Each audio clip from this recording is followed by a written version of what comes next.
வாழ்க்கையில் கஷ்டம். அசோச்சா நன்மசோச்சத்துவம் பிரஜாவாதாம்ச பாசத்தே கதாசூன அகதாசூஞ்ச நானு சோச்சந்தி பண்டிதாக என்று பகவான் சொல்றார். கவலைப்படக்கூடாதவைகளுக்கெல்லாம் கவலைப்பட்டு கொண்டிருக்கிறீர்கள், கவலை என்பது கிடையாதுங்க. ஏற்றுக்கலாமா? அவருக்கு என்ன சொல்லிடுவார், அவரோட லீலைகள் அவர் சொல்லிடுவார், நமக்கு தான் தெரியும். யோசனை பண்ணி பாருங்க. கவலை என்பது ஒன்று இருக்குமானால் அது எப்பொழுதும் உன்னிடம் இருக்க வேண்டும்.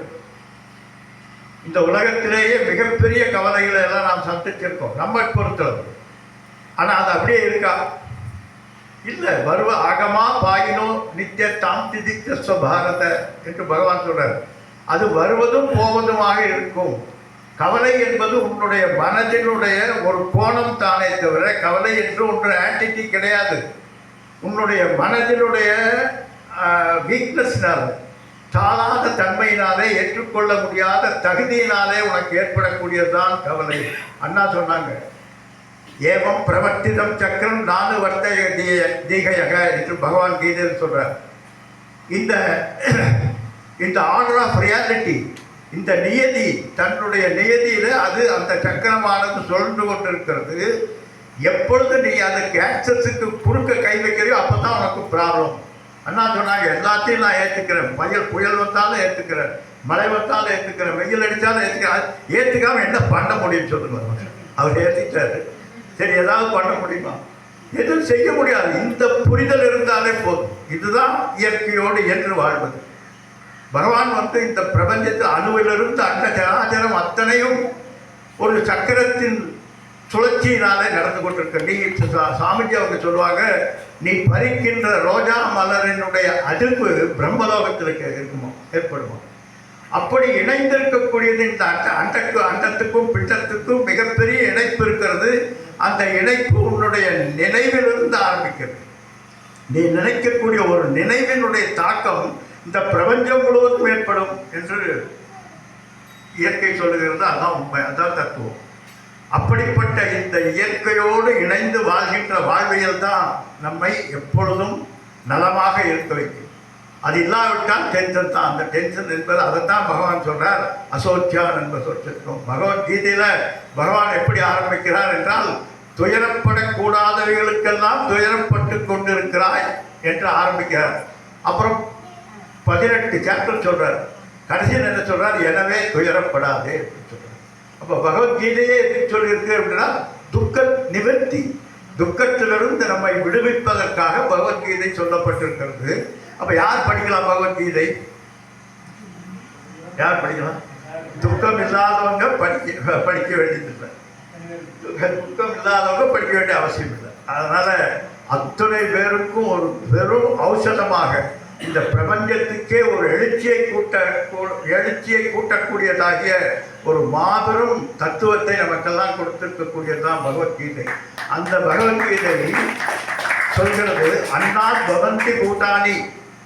இந்த பிரபஞ்சமானது எப்படி சுழற்சி என்பது ஏற்படுகிறது என்றால் அன்னத்தில் ஆரம்பிக்கிறது. ஒன்றொன்று பாருங்க, அன்னத்திலே தோன்றி, அன்னத்திலே நிலைத்து, அன்னத்திலே வாழ்ந்து, அன்னத்திலே ஒடுங்குகிறது. கரெக்டா?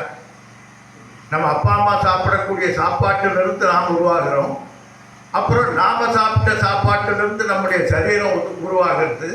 இந்த சரீரம் பல பல நிலைப்பாட்டுகளிலே சாப்பிட்டு வளர்கிறது. கடைசியில் எங்கே போகிறது? ஒன்றா நெருப்புக்கு இரையாகிறது அல்லது பூமிக்கு இரையாகிறது. ஆக மொத்தம் கடைசியில் எங்கே? அன்னத்தில் ஆரம்பித்து அன்னத்திலேயே சுழன்று கொண்டிருக்கிறது. ஓஷதேக, இதெல்லாம் அன்னத்திலே ஓஷதேக. இந்த பிரபஞ்சமானது ஔஷதங்கள் என்று சொல்லக்கூடிய தாவர வர்க்கங்களிலிருந்து ஆரம்பித்து அப்படியே சுழல்கிறது. இந்த சுழற்சியானது அண்ணா சொன்னது போல நம்முடைய தவறான நிலைப்பாட்டுகளினால், தவறான கருத்துக்களினால், மனதில் ஏற்படக்கூடிய தவறான எண்ணத்திலிருந்து, சரீரத்தில் ஏற்படக்கூடிய தவறான செயல்பாடுகளிலிருந்து எல்லாமே நாம் நம்மை மாட்ட வைத்துக் கொள்கிறோம். நாம சிக்கிக்கொள்கிறோம், ஒரு வலையில் சிக்கிக்கொள்கிறோம். அந்த நிலைப்பாடு தேவையில்லை என்று சாஸ்திரங்கள் சொல்கிறது. இயற்கையோடு இணைந்து வாழ்ந்தால், எப்படி பெருவெள்ளத்திலே போகின்ற ஒருவன் வெள்ளத்தோடு சென்றால் கரையேறான், எதிர்த்து நீச்சல் அடிக்க வேண்டும் என்று நினைத்தால் அது ப்ராப்ளம் தான். அதைத்தான் இந்த பிரபஞ்ச நியதியானது சொல்லிக் கொண்டிருக்கிறது. இந்த பிரபஞ்ச நியதி என்பது ஒரு ஆர்டர் ஆஃப் ரியாலிட்டி. அது பௌதீக நிலையிலே ஒரு ஆர்டர் ஆஃப் ரியாலிட்டி, இந்த சரீரத்தினுடைய நிலையிலே ஒரு ஆர்டர் ஆஃப் ரியாலிட்டி, புத்தியினுடைய மனதினுடைய நிலையிலே ஒரு psychological order of reality, intellectual order of reality, physiology, அத்தனையும் ஒரு ஒரு ஆர்டரின் கீழ் தான் செயல்பட்டு கொண்டிருக்கிறது. அந்த தத்துவத்தை புரிந்து அதை கொண்டு நமக்கெல்லாம் வழி காட்டி கொண்டிருக்கிறார் சித்தரையா. அதுதான் மிகப்பெரிய விஷயம்.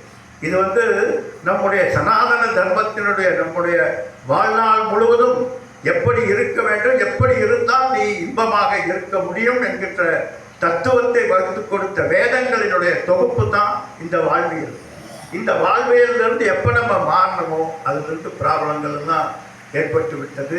எனவே இப்படிப்பட்ட கருத்தரங்குகளை ஐயா அவங்க அடிக்கடி மாதம் மாதம் செய்யணும்னு சொல்லியிருக்காங்க. மிகப்பெரிய சந்தோஷம்.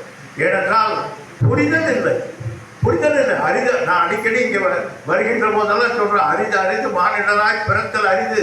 அவையார் சொல்கிறாங்க. அந்த கிழமைக்கு என்ன சொல்லிட்டு போட்டேன் எனக்கு தானே தெரியுங்க. சாஸ்திரங்கள் சொல்கிறது மனிதனாக பிறப்பது மகத்தானது, வாய்த்தது நந்தமக்கு இதோ பெரும்பிறவி மதித்திடுமின் என்று பெரியவங்கெல்லாம் சொல்றாங்க.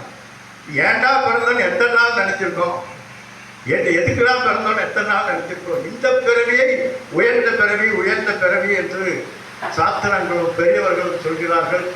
ஆனால் நம்முடைய புரிதல் தவறாக இருப்பதனால இந்த பிறவியை இழிபிறவி என்று எண்ணிக்கொண்டு நம்மை நாம் தாழ்த்தி கொண்டு தாழ்வான வாழ்வு வாழ்ந்து கொண்டிருக்கிறது தான் உண்மை.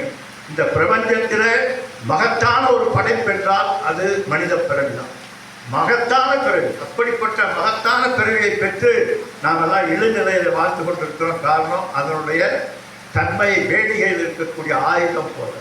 வேடிக்கையில் எவ்வளோ பெரிய AK-47 என்ற பிரயோஜனம், நம்ம கையில் இவ்வளவு பெரிய மகத்தான சக்தியை பகவான் நமக்கு கொடுத்திருக்கிறார்.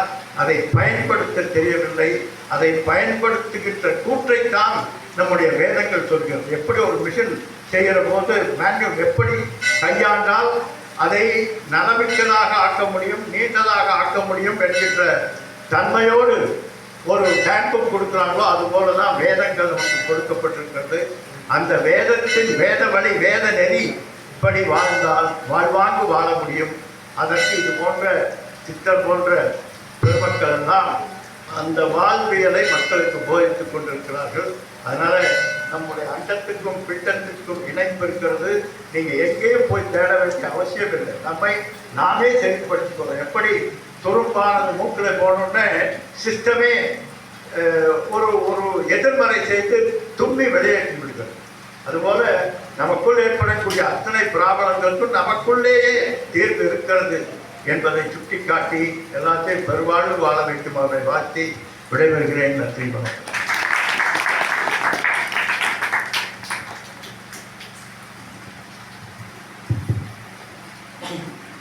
சுவாமிஜி அவர்கள் ரத்தின சுருக்கமாக வாழ்க்கையின் லட்சியத்தையும்